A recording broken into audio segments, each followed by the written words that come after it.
kemudian WA, mohon kalau itu bukan kegiatan NU, nama lambang NU, karena kalau sudah memasukkan lambang NU berarti acara itu resmi acara NU. Kalau acara itu resmi acara NU tidak boleh bertentangan. Berarti statement ketum sudah jelas. Kalau itu ada lambang NU berarti resmi NU, berarti harus tunduk pada apa yang sudah ditetapkan oleh Jamiah Nahdlatul Ulama. Oleh karena itu saya mohon ke depan ini terus akan terjadi hal yang demikian ini. Tantangan kita tidak banyak. Oleh karena itu maka kita harus selalu merapatkan barisan, baik secara organisasi atau secara kita.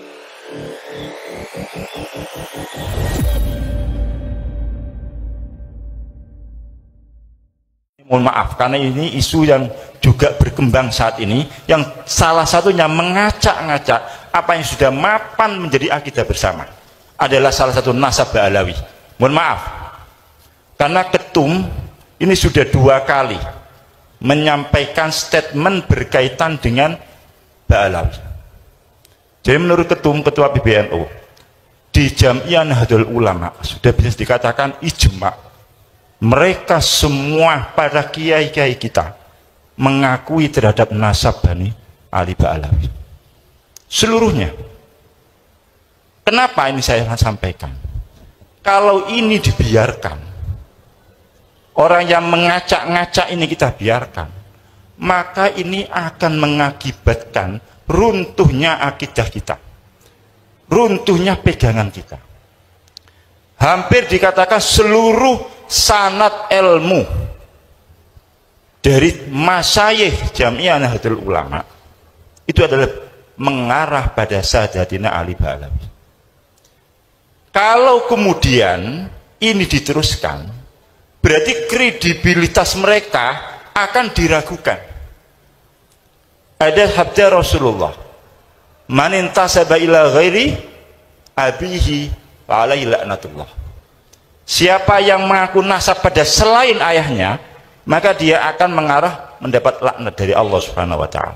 Coba bayangkan, kalau para guru sepuh, katakan Fakil Muqaddam, Abdurrahman As-Segaf, atau yang sudah lama kita lakukan Rotibul Haddad, yang mana beliau mengaku dia adalah bernasab pada Rasulullah dan diakui oleh para sesepuh kita, ternyata kemudian dikatakan tidak, berarti dia akan mendapat laknatullah. Kalau itu kita percayai, yang baru-baru ini, yang anyar-anyaran ini, itu kita percayai, berarti kita akan melecehkan Kiai Hamid, akan melecehkan Kiai Nawawi Sidogiri, akan melecehkan seluruh kiai-kiai kita seluruhnya, termasuk Mbah Mun. Kemudian bagaimana dengan ilmu yang kita? Kalau mereka kita lecehkan satu saja, berarti kita anggap mereka orang pembohong. Itu adalah suatu pelecehan yang sangat sekali. Berarti kita akan sabbu itu. Kita akan misui para kiai-kiai. Kita akan misui para habaib. Habib Soleh, Habib Ja'far, dan seluruhnya.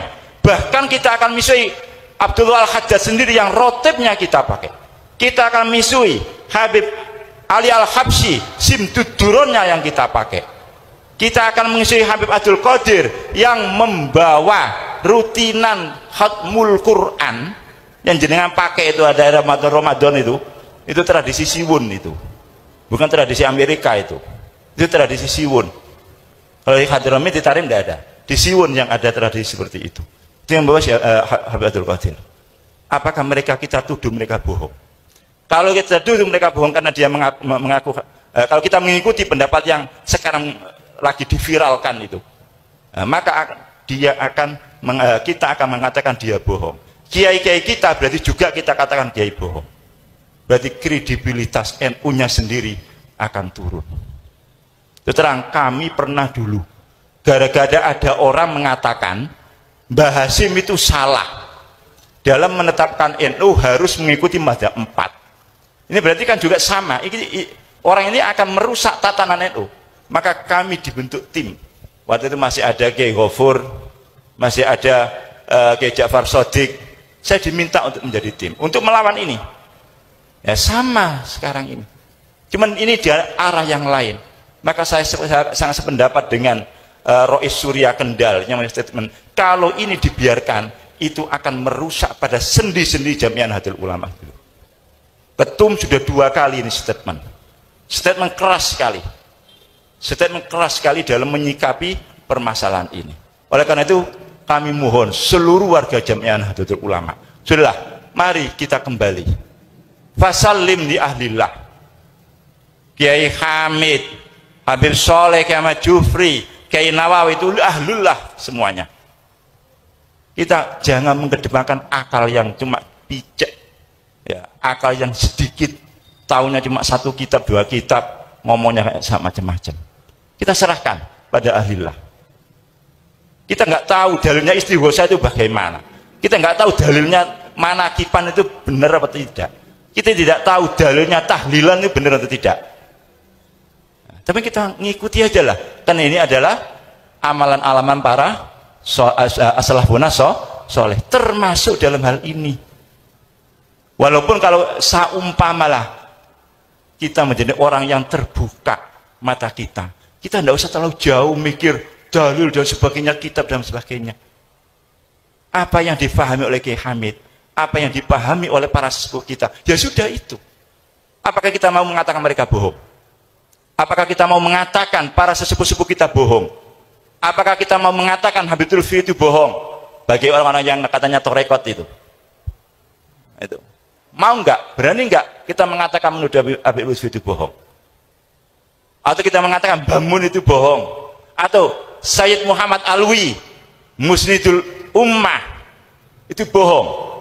Karena mengakui terhadap nasabnya Abdullah Al-Haddad, mengakui nasabnya Ba'alawi. Ini yang menjadi bagian dari apa yang diperjuangkan oleh Jamiah Nahdlatul Ulama. Jadi riayatul ummah itu bermacam-macam, termasuk bagaimana kita menjaga tradisi-tradisi kita, baik berakidah, kemudian syariah dan sebagainya. Walaupun yang saya masuk akidah ini bukan akidah yang berkaitan dengan uluhiyah dan sebagainya, cuman pemahaman yang sudah baku yang kita terima dari para sesepuh-sesepuh kita. Inilah termasuk bagian dari Jamiah Nahdlatul Ulama. Oleh karena terus terang, apa yang terjadi beberapa waktu yang lalu, kemudian saya membuat statement untuk saya meminta logo itu dihilangkan, itu saya dapat teguran dari PB. Karena flyer itu diterima oleh salah satu pengurus PB, kemudian WA, mohon kalau itu bukan kegiatan NU, nama lambang NU, karena kalau sudah memasukkan lambang NU berarti acara itu resmi acara NU. Kalau acara itu resmi acara NU tidak boleh bertentangan. Pada statement ketum sudah jelas. Kalau itu ada lambang NU berarti resmi NU, berarti harus tunduk pada apa yang sudah ditetapkan oleh Jamiah Nahdlatul Ulama. Oleh karena itu saya mohon ke depan ini terus akan terjadi hal yang demikian ini. Tantangan kita tidak banyak. Oleh karena itu maka kita harus selalu merapatkan barisan, baik secara organisasi atau secara kita berhubungan satu di antara yang lainnya.